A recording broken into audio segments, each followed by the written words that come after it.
Hi guys, hahanguin ko na yung aking anveklesa o yung aking gulay. Ayan guys. Naniluto sa loob siya dito. So parang ganitong style niya, no? Ganito yung style niyan. Ayan. So hahanguin ko na siya guys. Okay na ito. Lipat ko na siya dito sa aking small na lalagyan. Natin siya lipat. Lamigin lang natin. Ayan.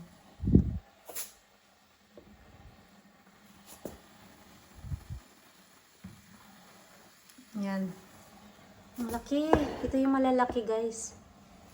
Ito naman yung mga maliliit. Ito kalabasa yan. Yellow kalabasa din yan siya. Wala, ang ganda niya guys. Sana okay tong process ko ngayon. So, ang ganda niya ha.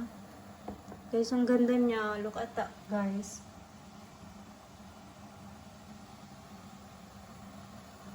Ayan.